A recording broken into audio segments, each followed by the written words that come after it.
So, are stop motion looking adventure games a thing now? I mean, they're hardly taking over the market or anything, but there's a chain of these games coming out on a steadier and steadier schedule. In recent memory, we've had Armacrog, the Dream Machine, the upcoming Harold Halibut, and in between those last two, we have today's subject, Trüberbrook, not as I said in my first recording, Trüberbrook, all coming out at a steady, if not especially frequent rate. Perhaps ironic, considering the Dream Machine was in production for about 7 years, but there's a very simple explanation for that. Unlike Halibut and Trüberbrook, it actually used stop-motion animation. See, the advertising buzzword for the other two is handmade, and with good reason. The Dream Machine was created by painstakingly crafting and animating clay figures and scenery. The makers of Trüberbrook also physically did create their figures and scenery by hand, but didn't do any stop-motion animation with them, as the moving camera and dynamic shadows hopefully make clear.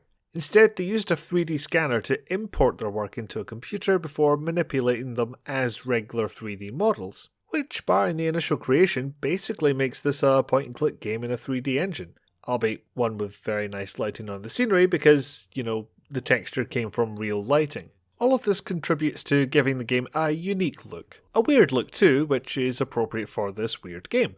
Not to be disparaging, you understand, the weirdness would appear to be intentional. For not only am I looking at another handmade game, for lack of a better term, but another one claiming to have a Twin Peaks influence. And in case you're not convinced of that, here's the main character talking into a tape recorder for the benefit of a woman we never see. You can do this throughout the whole game as well, it's not a one-off gag or anything. Kind of rare that references get this blatant. Anyway, time to put this whole bloody aside and talk about Trüberbrook.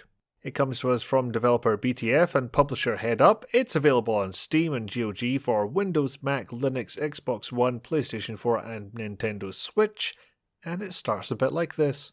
A woman pulls up to a gas station in the middle of a starry night, her motorbike crying out for fuel and coolant. Finding a lack of staff, she pretty much breaks in, establishing her adventure game protagonist credentials in short time. You can even go so far as to turn on the jukebox, which doesn't help in your quest at all, but it does bring forth that ghastly tune once more. Anyway, fuel, coolant and obligatory cherry pie reference acquired, the lady sets off again.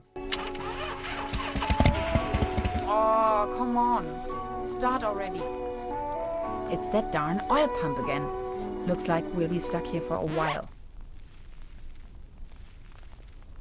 Sometime later, we see a bus climb up a frankly terrifying wooden road. As well as showing the opening credits, it's pretty much a flex on the handmade scenery, but hell, if I had models looking that good, I'd be flexing too. And so Hans Tannhauser, quantum physicist, arrives in the titular town of Trüberbrook, Germany.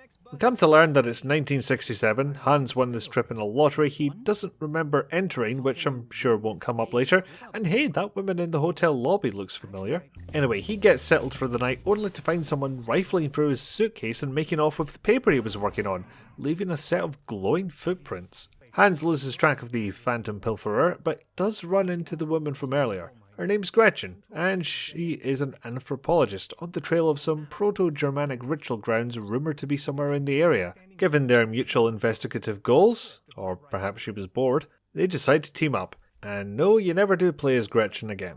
So that other thing that keeps coming up, the Twin Peaks influence. I think this is the third or so game that I've reviewed with that description. Thing is, you can claim to be inspired by anything you like. I could claim this entire review is influenced by the comic stylings of Ricky Fulton. Nobody can stop me. And you can bundle in all the tape recorder and cherry pie references you like, as blatant as they appear to be.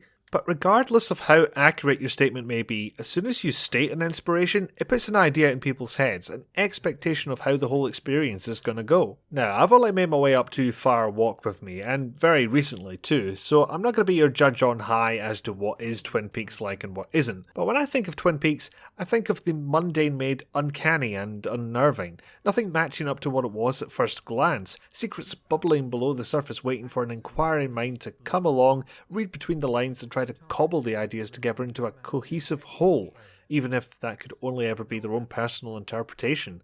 There's a marked difference between doing that and not giving you any bloody information. One of my big frustrations with this game is this in spades, and it's in the inventory. Not literally in the inventory, it's part of the, I'll tell you. You press the I key and it appears. You let go of the I key and it disappears. Clear, simple, practically useless. You can't combine or examine any of the items in this interface, they don't even get a name tag. So you'd best hope that you either get some dialogue for context or take a good look when you first pick the item up, because otherwise you're at the mercy of this tiny picture taking up less than 1% of the screen. And even then it can be a crapshoot sometimes, not all the icons are very clear. Thankfully, this is counteracted somewhat by how those items are used. As I said, the I key is only used for viewing the inventory. If you want to use something, you first go to the hotspot you want to use said item on.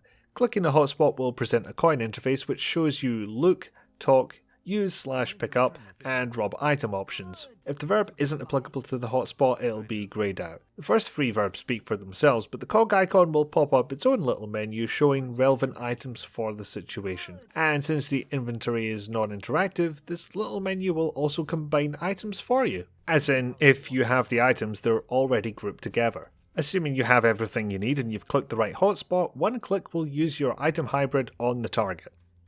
I don't hate this design decision, at least outside of the nondescript item context. Harking back yet again to the Orion conspiracy, that game only showed the give verb on characters you would eventually have to give an item to, one of many sticks I used to beat the game down with.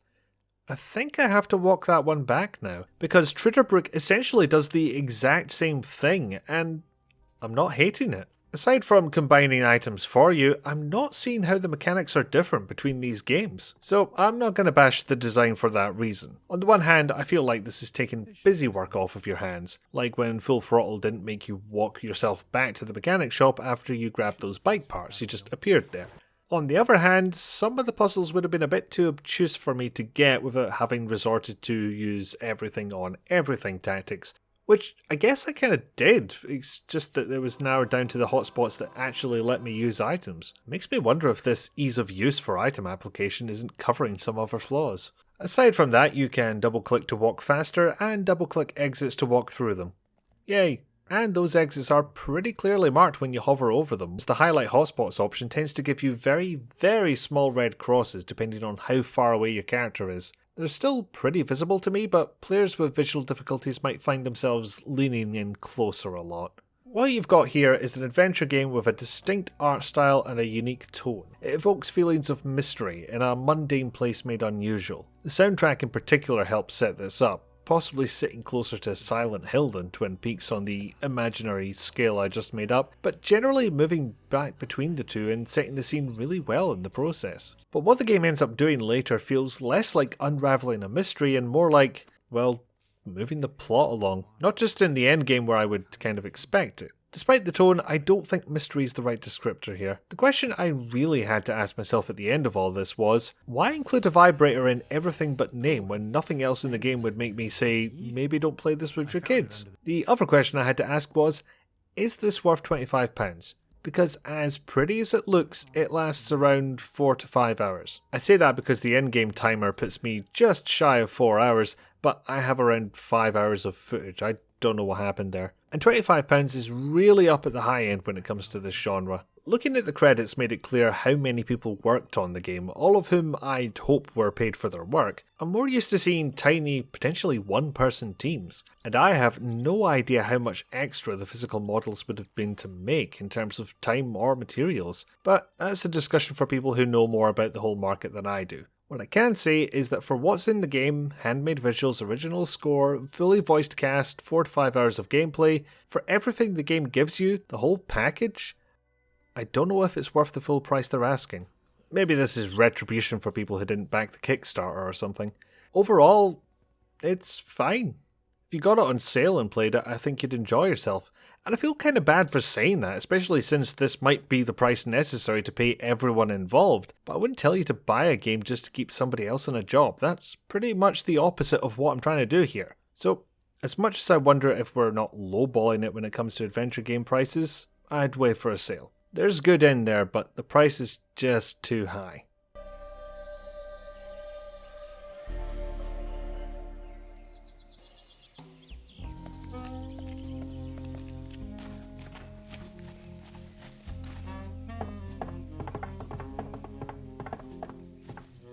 It doesn't look all too seaworthy.